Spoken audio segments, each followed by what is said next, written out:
Bismillahirrahmanirrahim. Assalamualaikum warahmatullahi wabarakatuh.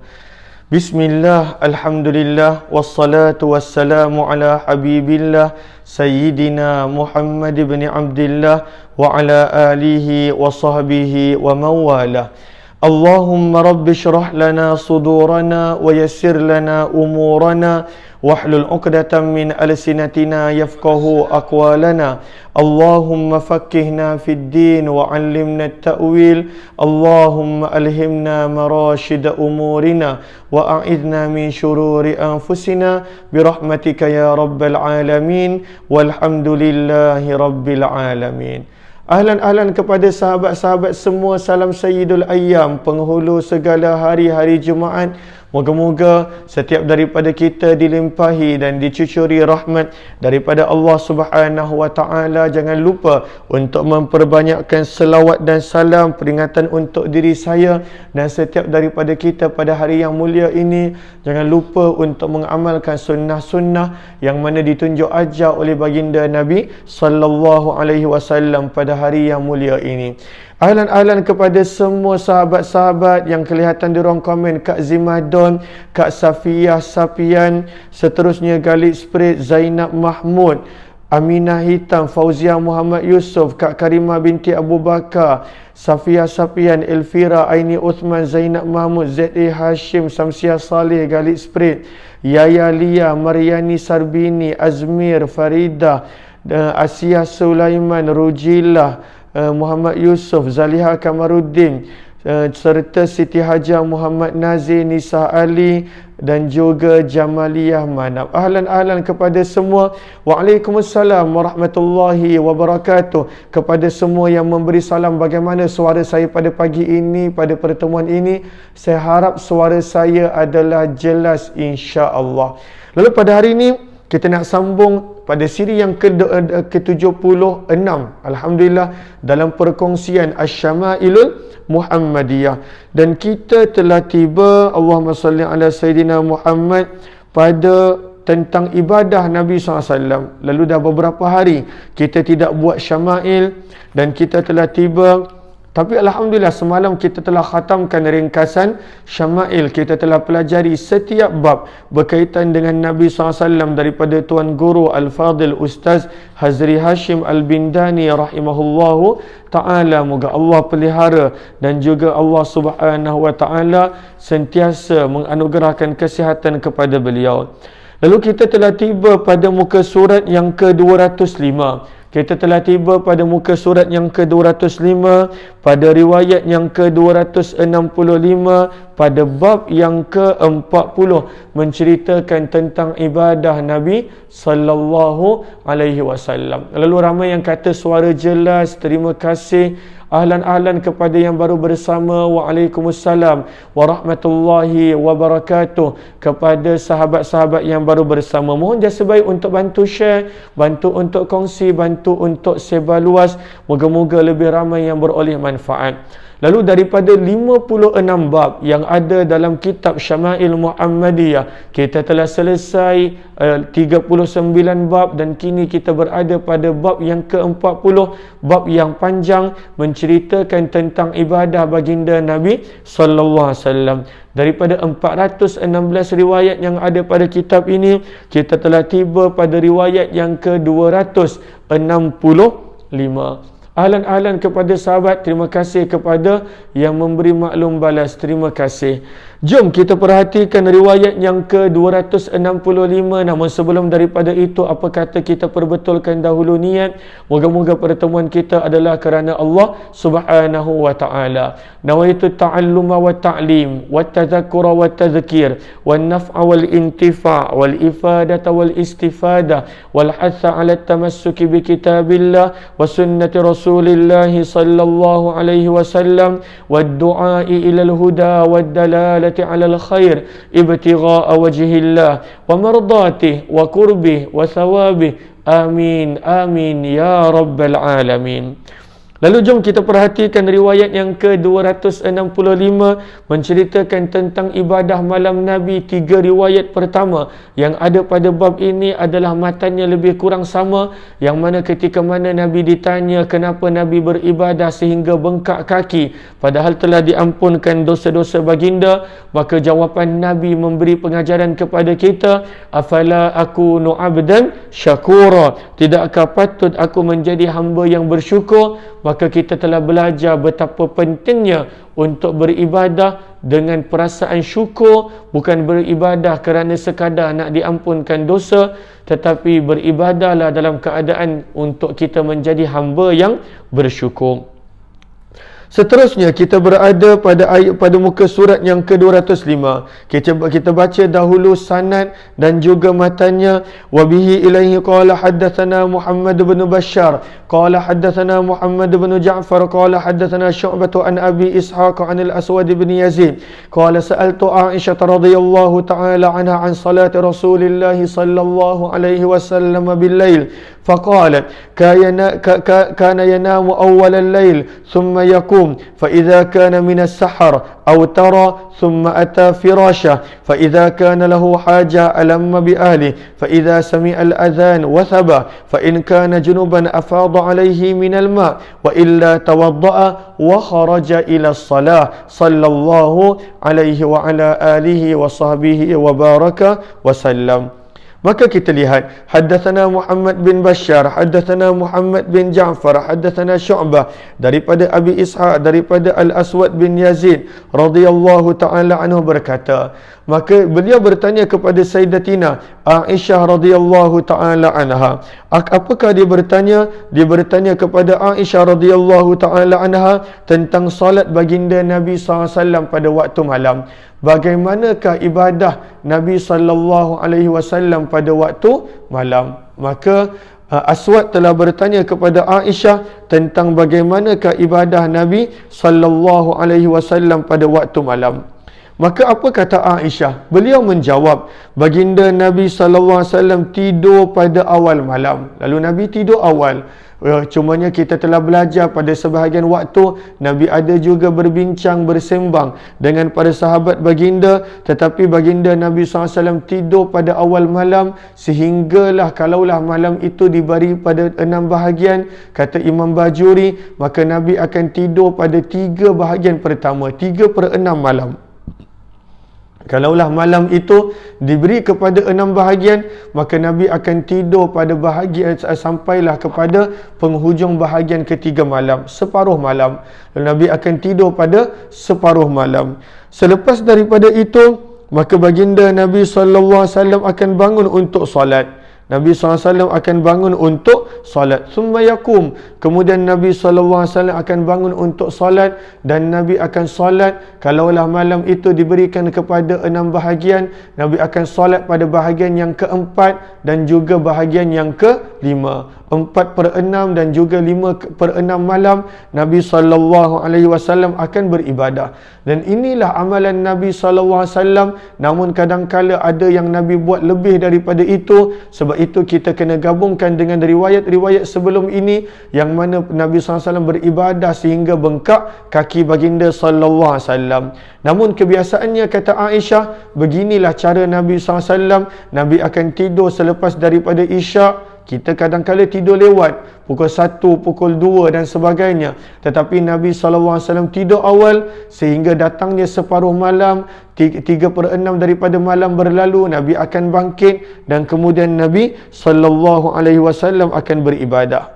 Seterusnya kata Aisyah, apabila baginda Nabi SAW berada pada waktu sahur. Apakah maksudnya waktu sahur? Ai akhirul lail. Nabi berada pada penghujung malam. Maka baginda akan solat witir. Lalu solat witir nanti kita akan baca tentang solat witir Nabi sallallahu alaihi wasallam. Namun kalaulah witir Nabi yang 3 rakaat terakhir, kata Imam Bajuri rahimahullahu taala, Nabi SAW akan baca sabbihisma rabbikal a'la pada rakaat kedua, qul ya ayyuhal kafirun, dan pada rakaat ketiga qul huwallahu ahad, berdasarkan hadis riwayat Abu Daud dan Imam Tirmizi sendiri. Maka pada 3 rakaat witir Nabi akan baca Sabbihis, Quliyah dan juga Qul huwallahu ahad dan Muawwizatain berdasarkan riwayat Abu Daud dan juga Imam Tirmizi, penulis sendiri.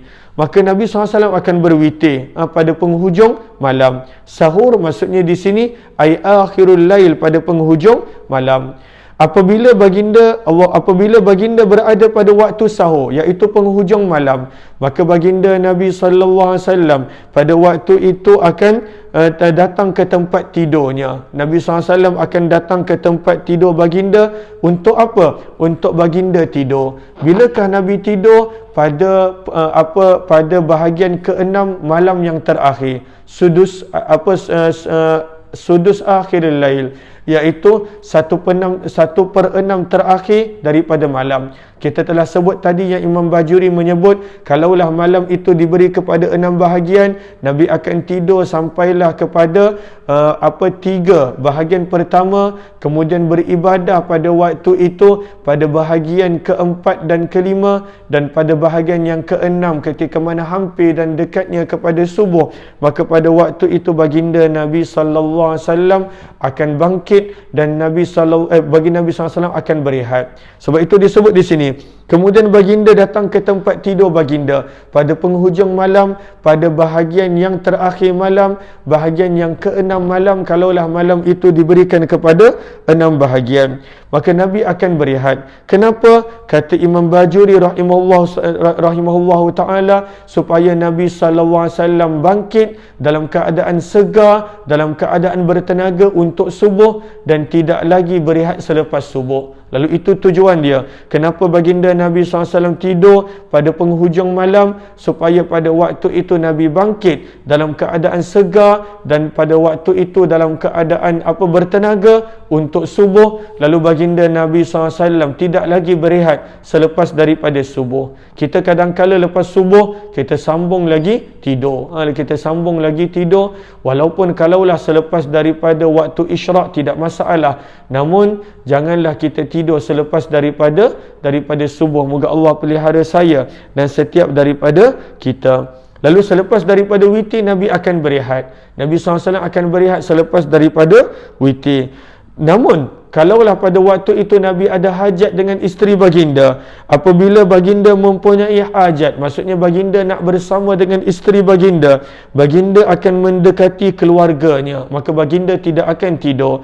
Daripada sini Imam Bajuri menunjukkan kepada kita bahawa Nabi SAW mengajar kepada kita bahawa ibadah dulu, baru syahwat kemudian. Kita nampak Nabi ibadah dulu. Bila Nabi bangkit daripada tidur, maka pada waktu itu Nabi solat malam dulu. Nabi SAW beribadah dulu. Kemudian pada penghujung malam, barulah waktu itu jika Nabi ada hajat, jika Nabi ada keperluan dengan isteri-isteri baginda, maka barulah pada waktu itu Nabi SAW bersama dan pergi kepada mereka.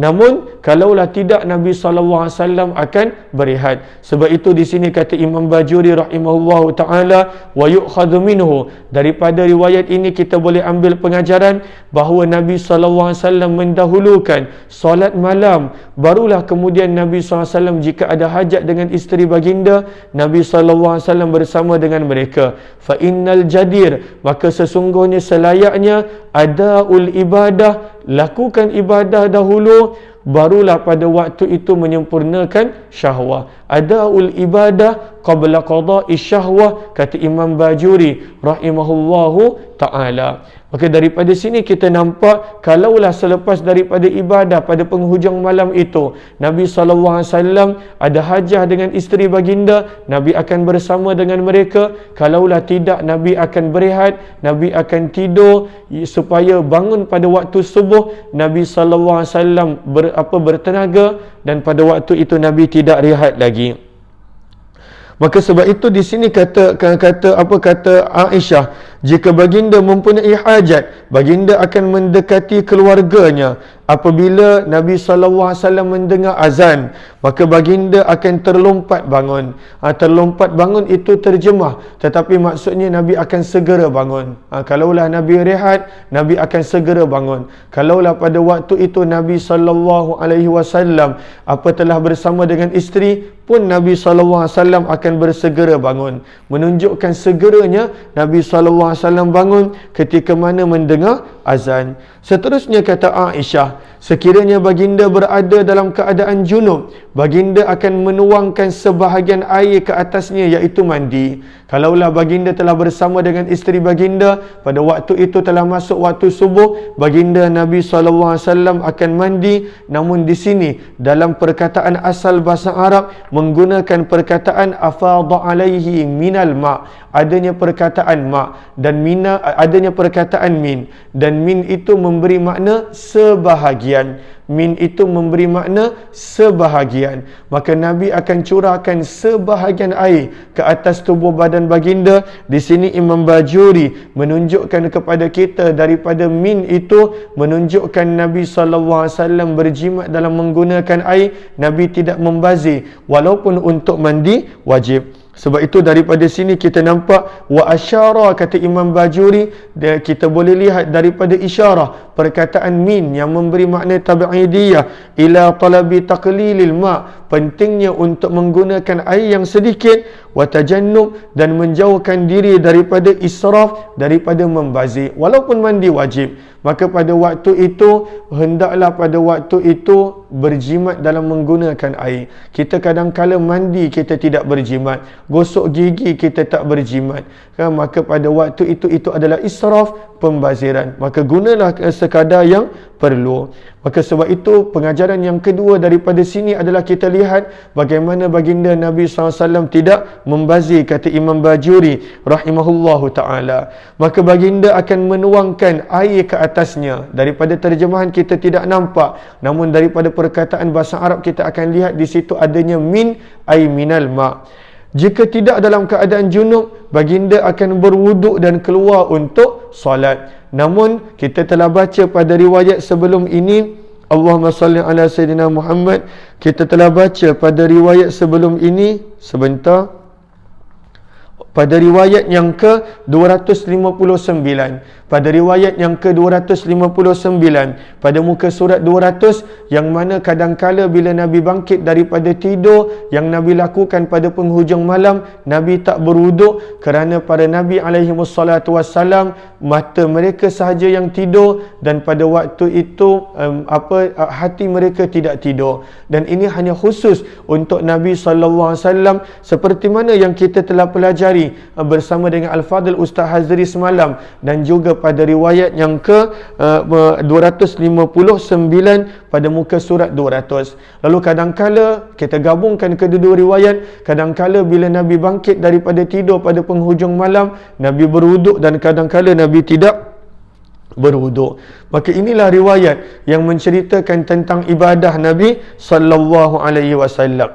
Riwayat yang seterusnya adalah daripada Abdullah bin Abbas radhiyallahu taala anhuma. Riwayat yang sedikit panjang. وبه إليه قال حدثنا قتيبة بن سعيد عن مالك بن أنس تهويل قال حدثنا إسحاق بن موسى الأنصاري قال حدثنا معا عن مالك عن مخرمة بن سليمان عن كريب عن ابن عباس رضي الله تعالى عنهما أنه أخبره أنه بات عند ميمومة وهي خالة قال فاضطجعت في عرض الوسادة واضطجع رسول الله صلى الله عليه وسلم في طولها فنام رسول الله صلى الله عليه وسلم حتى إذا انتصف الليل أو قبله بقليل أو بعده بقليل فاستيقظ رسول الله صلى الله عليه وسلم فجعل يمسح النوم عن وجهه ثم قرأ العشر الآيات الخواتيم من سورة آل عمران ثم قام إلى شن معلق فتوضأ منها فأحسن الوضوء ثم قام يصلي. قال عبد الله بن عباس فقمت إلى جنبه فوضع رسول الله صلى الله عليه وسلم يده اليمنى على رأسي ثم أخذ بأذن اليمنى ففتلها فصلى ركعتين ثم ركعتين ثم ثم ركعتين ثم ركعتين ثم ركعتين ثم ركعتين قال معل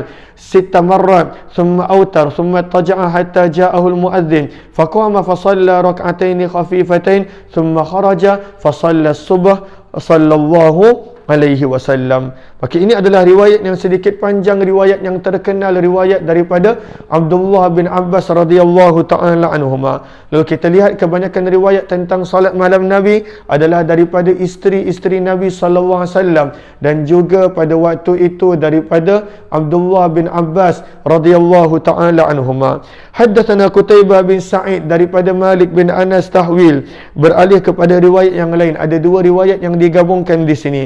Juga haddatsana Ishaq bin Musa al-Ansari, haddatsana Ma'an daripada Malik, daripada Makhramah bin Sulaiman, daripada Quraib, daripada Abdullah bin Abbas radhiyallahu taala anhuma, bahawa beliau akhbarahu, iaitu Abdullah bin Abbas mengkhabarkan kepada beliau, kepada Quraib, bahawa beliau sendiri, iaitu Abdullah bin Abbas, pernah bermalam di rumah Sayyidatina Maimunah. Lalu Abdullah bin Abbas pernah bermalam. Para ulama hadis seperti Imam Bajuri menulis, kenapakah pada waktu itu Abdullah bin Abbas bermalam di rumah Nabi? Pandangan yang pertama ada menyebut kerana ada riwayat Abbas, ayah kepada Abdullah, yang telah menyuruh dia untuk bermalam ke rumah Nabi supaya dia boleh tengok bagaimanakah ibadah Nabi sallallahu alaihi wasallam pada waktu malam, kerana Abdullah bin Abbas nak ikut ibadah Nabi sallallahu alaihi wasallam. Ada setengah pandangan mengatakan Abdullah bin Abbas sendiri yang pada waktu itu masih kecil, dia sendiri yang nak tahu tentang bagaimana ibadah Nabi pada waktu malam. Maka pada waktu itu ketika mana tiba giliran Maimunah, maka pada waktu itu dia tidur di rumah Nabi sallallahu alaihi wasallam. Siapakah Maimunah? Iaitu isteri Nabi sallallahu alaihi wasallam, dan dia iaitu Sayyidatina Maimunah merupakan makcik Abdullah bin Abbas sebelah ibu. Dari bagaimana boleh menjadi sebelah ibu? Kerana mereka adalah adik-beradik. Maimunah adalah adik-beradik kepada mak Abdullah bin Abbas, Lubabah, nama mak Abdullah bin Abbas, ataupun lebih dikenali dengan Ummul Fadal. Maka dia tinggal ketika mana dia tahu Nabi SAW punya giliran pada malam ini adalah di rumah makcik dia, di rumah adik-beradik mak dia. Maka pada waktu itu dia bermalam di rumah Nabi SAW.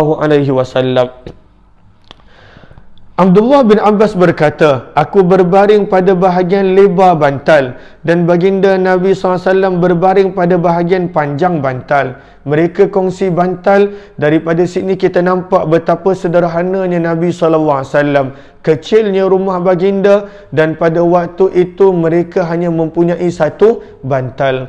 Dan satu bantal itulah yang dikongsi. Kita akan belajar bagaimana keadaan bantal Nabi SAW.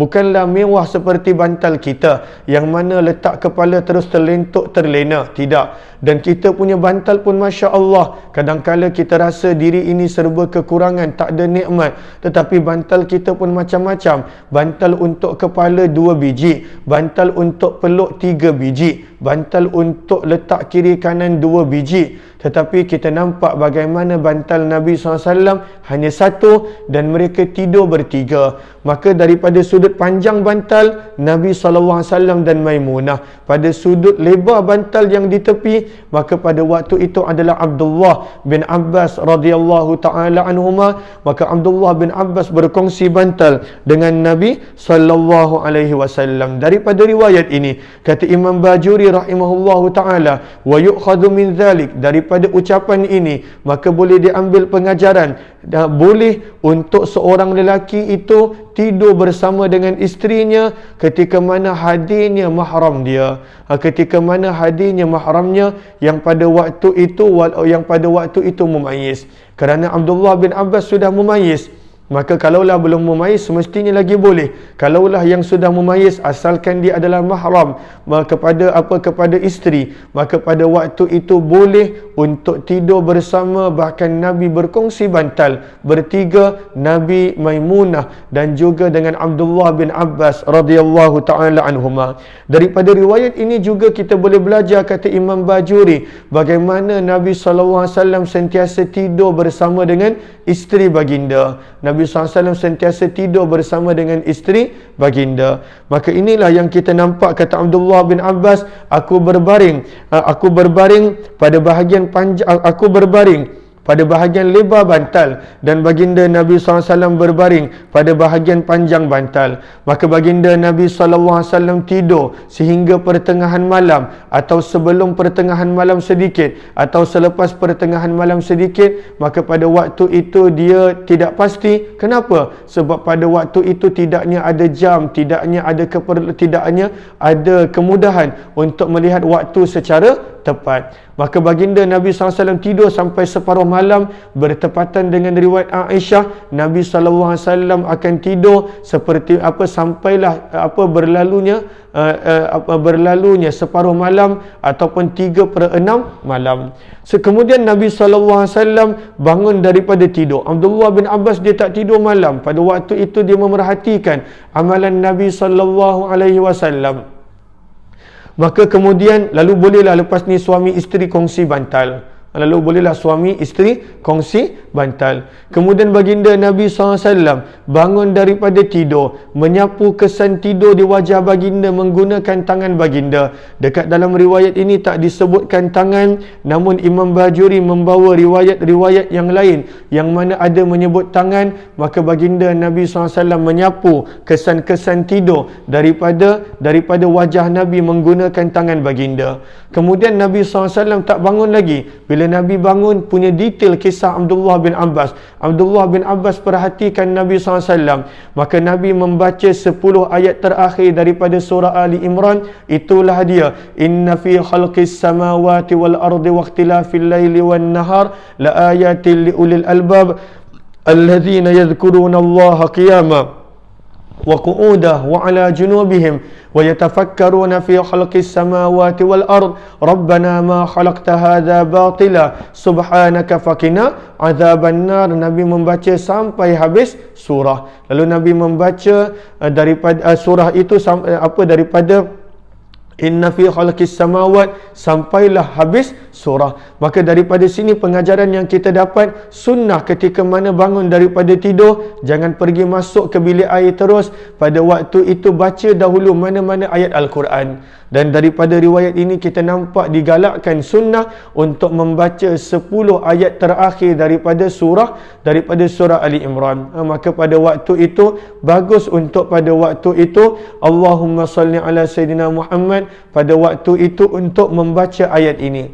Lalu kita nampak secara detail Abdullah bin Abbas menceritakan tentang Nabi tidur sampai separuh malam, Nabi bangkit, Nabi baca ayat ini, kemudian barulah Nabi SAW berwuduk. Kemudian baginda Nabi SAW bangun menuju ke kirbah. Apakah itu kirbah? Maka nota kaki yang ke-112, iaitu telah diterangkan sebelum ini, iaitu kulit yang disamak lalu dijadikan sebagai tempat simpanan air. Lalu Nabi SAW pergi ke kirbah. Nabi SAW pada waktu itu berwuduk dengan air di dalam kirbah tersebut. Kemudian baginda melakukan wuduk dengan sempurna. Fa ahsanal wuduk, kata Abdullah bin Abbas. Nabi SAW melakukan wuduk dengan sangat sempurna. Kemudian baginda Nabi SAW bangun untuk salat. Berkata Abdullah bin Abbas, bila dia nampak Nabi nak solat, Abdullah bin Abbas pada waktu itu pun bangun ambil wuduk, dan pada waktu itu dia nak solat. Berkata Abdullah bin Abbas, kemudian aku bangun untuk solat di sisi baginda. Lalu pada waktu itu dalam riwayat yang lain, sebab itu diletakkan dalam kurungan, Abdullah bin Abbas berdiri di sebelah kiri Nabi. Lalu baginda Nabi meletakkan tangan kanan di atas kepalaku, kemudian baginda memegang telinga kananku lalu menariknya untuk meletakkan Abdullah bin Abbas di sebelah kanan baginda. Lalu Nabi SAW pada waktu itu alihkan Abdullah bin Abbas jangan berdiri sebelah kiri, berdiri di sebelah kanan. Daripada riwayat ini, kata Imam Bajuri, jawazu, diharuskan dan boleh untuk solat nafil berjemaah. untuk solat nafil berjemaah. Boleh untuk solat nafil berjemaah. Banyak orang bertanya manakah dalil untuk solat nafil berjemaah. Maka daripada sini kata Imam Bajuri rahimahullahu ta'ala, daripada sini pengajaran yang boleh diambil adalah fayukhadhu minhu, daripada riwayat ini Abdullah bin Abbas dengan Nabi, jawazu fi'lin nafil, boleh melakukan solat-solat nafil jamaah secara berjemaah, wa in tutlab, walaupun ianya tidak dituntut pada perkara itu. Maka daripada sini juga pengajaran yang lain kata Imam Bajuri, kita boleh nampak betapa cerdiknya Abdullah bin Abbas. Dia bukan sekadar tengok ibadah Nabi, tetapi walaupun pada waktu itu dia sangat kecil, dia turut join ibadah Nabi sallallahu alaihi wasallam. Maka dia solat berjemaah dengan Nabi SAW, dan pada waktu itu dia melihat ibadah Nabi. Kata Abdullah bin Abbas, kemudian baginda solat 2 rakaat, kemudian 2 rakaat, kemudian 2 rakaat, kemudian 2 rakaat, kemudian 2 rakaat, kemudian 2 rakaat, berkata ma'an sebanyak 6 kali, iaitu 12 rakaat. Seterusnya baginda solat witir. Di sini maksud witir bukanlah daripada sudut istilah witir yang bererti 3 rakaat. Di sini kata Imam Bajuri maksud witir adalah solat 1 rakaat. Maka sebab itu seterusnya baginda solat witir dalam kurungan seperti mana yang telah ditegaskan oleh Imam Bajuri rahimahullahu ta'ala. Maksud witir di sini ay afrada raka'atan wahdaha, di hujung Nabi sallallahu alaihi wasallam solat 1 rakaat. Lalu di sini penterjemah sekadar terjemahkan witir dengan witir. Lalu saya khawatir ada yang salah sangka masuk witir Nabi SAW solat lagi 3 rakaat, tetapi maknanya kata Imam Bajuri rahimahullahu ta'ala, autara, maksudnya Nabi SAW sempurnakan 12 rakaat tadi dengan 1 rakaat di hujung, ay afradaha raka'ah wahidah. Nabi SAW pada waktu itu sempurnakan dengan 1 rakaat. Lalu 13 rakaat total, yang mana Nabi SAW pada waktu itu solat malam. Kemudian baginda baring, seperti mana sama seperti riwayat Aisyah, ketika mana tibanya 1/6 terakhir malam, Nabi SAW baring sehingga datangnya muazzin. Iaitu siapakah muazzin? Iaitu orang yang pada waktu itu memanggil azan, melaungkan azan. Nota kaki 113, orang yang mengumandangkan azan untuk memberitahu telah masuk waktu salat. Di dalam hadis ini orang tersebut adalah Bilal, yang mana disunatkan muazzin mendatangi imam untuk keluar menunaikan salat. Maka datangnya Bilal kepada Nabi sallallahu alaihi wasallam. Kemudian baginda bangun dan salat 2 rakaat yang ringkas. Inilah salat qabliyah, dan daripada sini juga pengajaran kita boleh ambil sunnah untuk salat qabliyah di rumah. Sunnah untuk solat sunat qabliyah di rumah. Bila Nabi dah selesai solat sunat qabliyah subuh di rumah, lalu baginda keluar untuk solat subuh. Lalu Nabi SAW keluar untuk solat subuh. Maka inilah riwayat-riwayat tentang ibadah Nabi SAW. Seterusnya, untuk melengkapkan apakah maksud witir di hujung tadi, yang mana mungkin ada yang keliru Nabi buat lagi 3 rakaat, maka Imam Tirmizi membawakan riwayat berikut yang lebih jelas daripada Abdullah bin Abbas, perawi yang sama. Wa bihi ilaihi qala haddatsana Abu Quraib bin Muhammad bin al-Ala qala haddatsana Waqi' an Syu'bah an Abi Jamrah an Ibn Abbas radhiyallahu ta'ala anhuma qala kana an-nabiy sallallahu alaihi wasallam yusalli min al-lail 13 raka'ah. Apakah kata Abdullah bin Abbas? Haddatsana Abu Quraib Muhammad bin al-A'la, haddatsana Waqi' daripada Syu'bah, daripada Abi Jamrah, daripada Abdullah bin Abbas radhiyallahu taala anhuma. Apa kata Abdullah bin Abbas? Baginda Nabi sallallahu alaihi wasallam solat malam 13 rakaat. Lalu riwayat berikut ini adalah Imam Tirmizi nak menjelaskan bahawa maksud Abdullah bin Abbas selepas dia menyebut Nabi solat 2 rakaat 2 rakaat 2 rakaat 2 rakaat 6 kali sampailah jadi 12, summa autara, kemudian Nabi solat witir. Apakah maksud witir di situ? Bukanlah 3 rakaat witir, bukanlah 3 rakaat witir, tetapi pada waktu itu ianya adalah ianya adalah total 13 rakaat, dan maksud witir di situ adalah penghujungnya adalah 1 rakaat. Autara di situ maksud lughawi daripada sudut bahasa, maksudnya adalah 1 rakaat ataupun bilangan ganjil. Lalu sebab itu Imam Tirmizi membawakan riwayat yang baru kita baca tadi, riwayat yang ketiga daripada Abdullah bin Abbas, bagaimana Abdullah bin Abbas menjelaskan Nabi SAW solat malam sebanyak 13 rakaat. Para ulama hadis menyebut bagaimanakah 13 rakaat ini. Maka kata Imam Bajuri rahimahullahu ta'ala, 13 rakaat Nabi SAW adalah 2 rakaat solat sunat wuduk dan kemudian 11 rakaat witir. Lalu Nabi SAW solat 11 rakaat witir. Ini adalah pandangan Imam Bajuri rahimahullahu ta'ala. Maka 2 rakaat solat sunat wuduk kerana Nabi berwuduk, kemudian Nabi solat sunat wuduk, dan kemudian adalah 11 rakaat witir. Maka daripada sini kita nampak bagaimana solat malam Nabi sallallahu alaihi wasallam. Kita berjumpa lagi insya-Allah pada pertemuan yang lain. Jumpa petang ini jam 6 petang dalam program Kitab Al-Azkar Hamba Ilahi. Lalu jangan lupa untuk memperbanyakkan selawat dan salam. Jangan lupa untuk membaca suratul Kahf. Moga-moga pertemuan kita ini diberkati oleh Allah Subhanahu wa taala. Kepada yang kali pertama join, jemput untuk join grup Telegram Kuliah UMAR, grup Telegram Kuliah Umar Aziz. Terima kasih semua. Wabillahi taufiq wal hidayah. Assalamualaikum warahmatullahi wabarakatuh. Jazakumullahu khairan.